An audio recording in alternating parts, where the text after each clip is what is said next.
No other home in Murfreesboro is as rich in history as the one located at the end of Manny Avenue. Oaklands grew from a humble setting to the city's center for society in the 1800s. Dignitaries visited it. Wars were witnessed there. Oakland saw its darkest hour in the 1900s, only to rise again and become one of Murfreesboro's top tourist attractions. The origins of Oaklands are synonymous with the city where it's located, as the namesake of Murfreesboro originally owned the land where this historic house was built.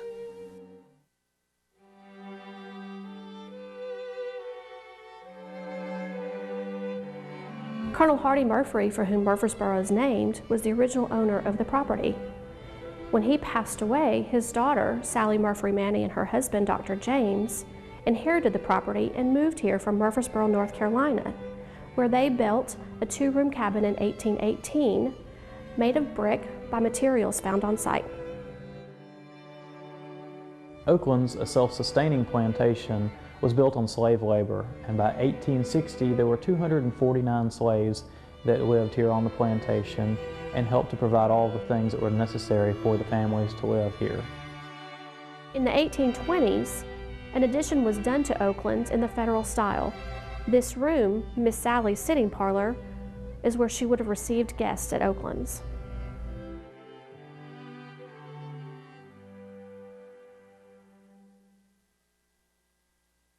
By the 1830s, with a growing family of 8 children, the next addition was completed at Oaklands. It was located on the back of the house.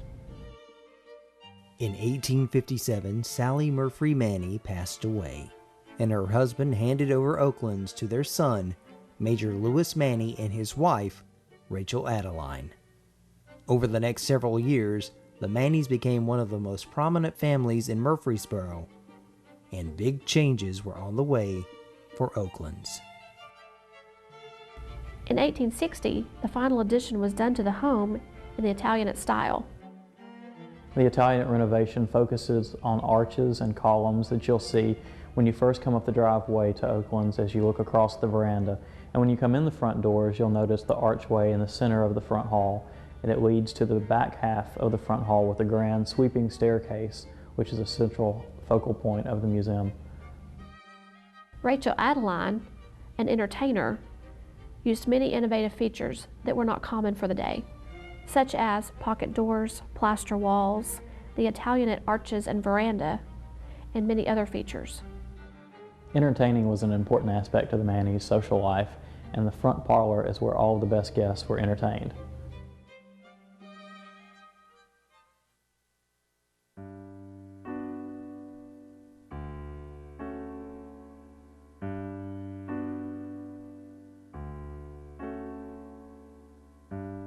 In 1882, Lewis died and Rachel sold the home.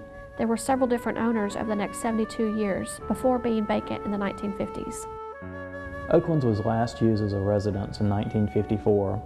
And between that time and 1959, the mansion sat vacant and was heavily vandalized.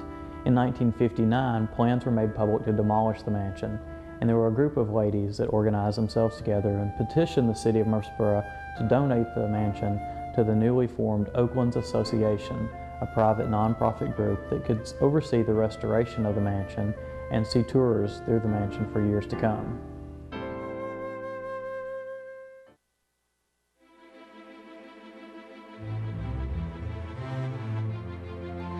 Over a third of the museum collection is original to the Manny family while they lived here at Oaklands. And one of the most interesting pieces is the bookcase in the library. Standing to the right of the fireplace, the walnut bookcase is faux grained to look like rosewood, a much finer wood for making furniture in the 1850s and 60s. Mother's room, or the master bedroom as we would call it today, has the original spindle bed that the Manneys slept in when they lived here at Oaklands, and on top of each post is a finial that's carved in the shape of an acorn. Oaklands was simply named Oaklands for all the oak trees that grew here on the property around the spring when the Manneys first moved here. On the square grand piano in the front parlor is Adeline's music book that's belonged to her before she was married to Lewis, so it's monogrammed R. Adeline Cannon on the front cover.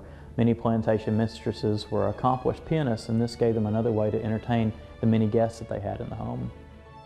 On the dining table, you'll notice several pieces of china that are original to the family. They were given to Adeline when she married Louis.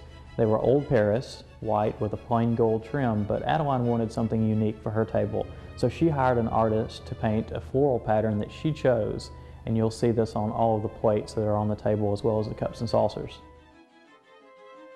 The Victorians brought the elements of nature indoors through their decor. As you enter the front parlor, you'll notice many elements of nature, from the grapes in the gasolier to the flowers and seashells in the mantel above the fireplace.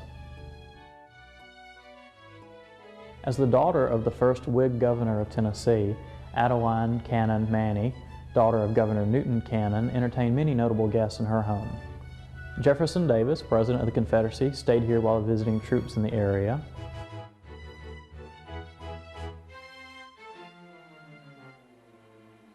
Of the many important events that took place at Oaklands during the Civil War, one of the most well-remembered was Nathan Bedford Forrest's raid on the city of Murfreesboro, and the surrender of the city was accepted here at Oaklands on July 13, 1862.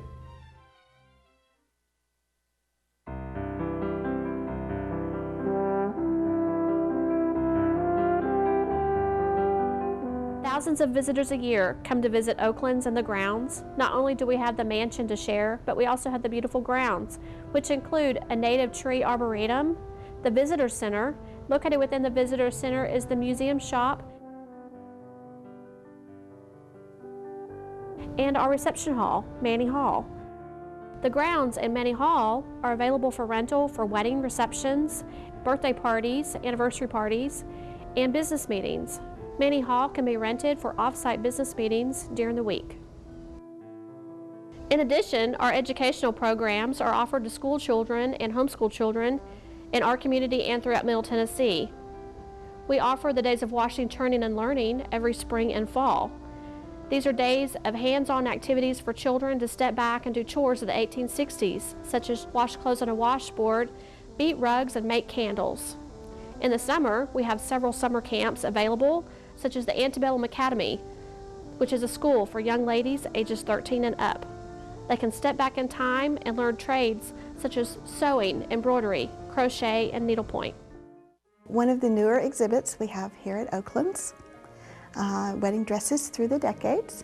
Most of the dresses are from Murfreesboro, but we do have them, we have one as far away as Canada, and they are of all different types of fabric and styles. Our oldest dress dates back to 1870, and we have one for each decade through 2012. The exhibit is on display until March 3rd, and we would love for you to come by and visit.